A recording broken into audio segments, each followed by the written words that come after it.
my broadcast a year ago on H1N1 and how the government and major pharmaceutical companies were pushing vaccines for the populace to the point that I wouldn't have been surprised to see them offering 2 free burgers, an order of fries, and a massage with a happy ending along with it.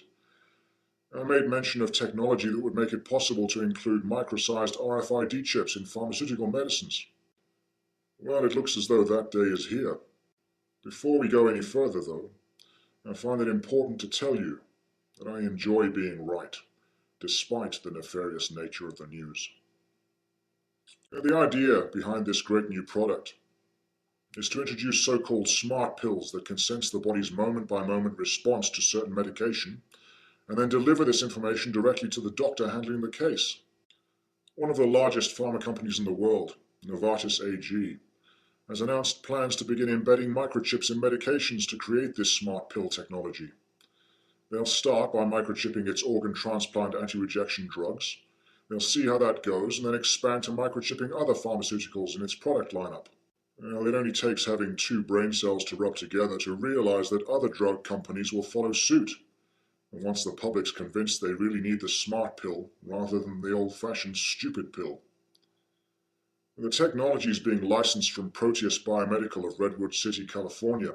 Once activated by the digestive process, the microchip embedded in the pill or capsule begins to broadcast data to a receiver worn by the patient, which then transmits that data over the internet, supposedly only to the doctor on the receiving end of the transmission. And I thought Farmville was worrying.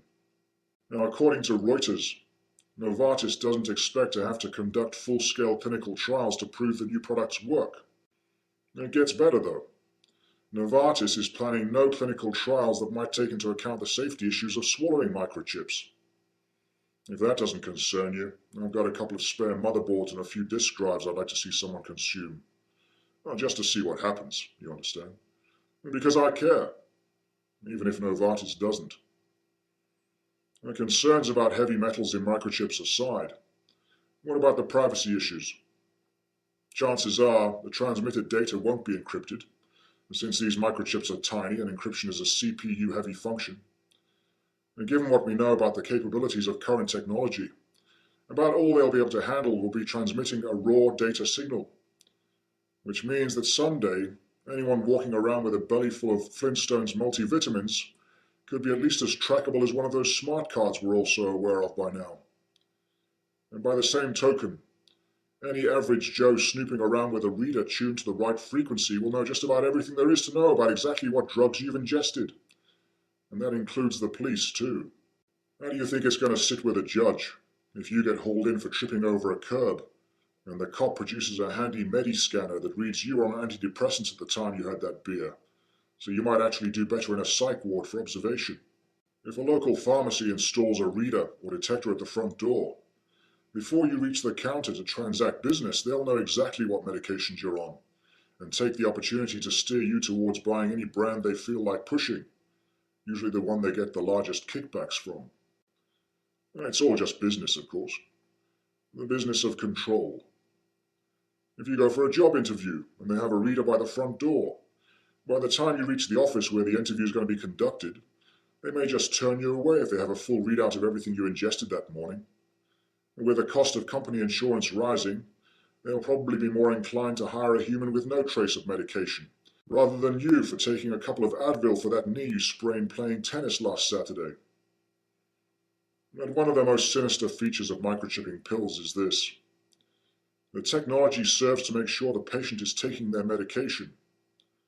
And what this means is not just data broadcast, but data exchange via the receiver worn by the patient when it gently reminds them to take their medication.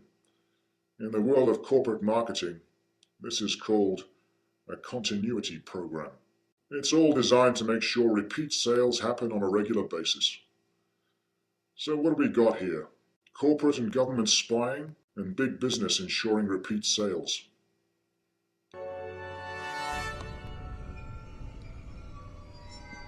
Weird. So, where was I?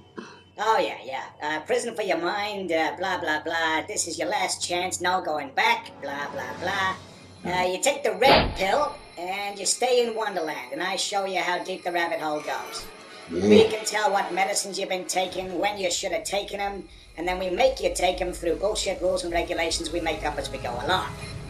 Now, you take the blue pill, and we can beam the complete cable TV package, including HBO, straight into your cerebral cortex. Oh, and it's part of a trace program. We can find out wherever you are so we can make you take your medicine. What do you say?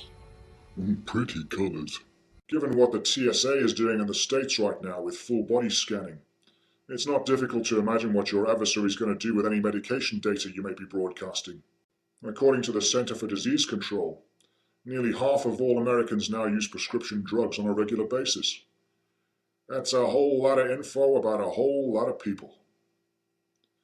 So I'll leave you with this final question. Do you think government, big business, and law enforcement will strive to make your life better or worse with this sort of information? Thanks for listening.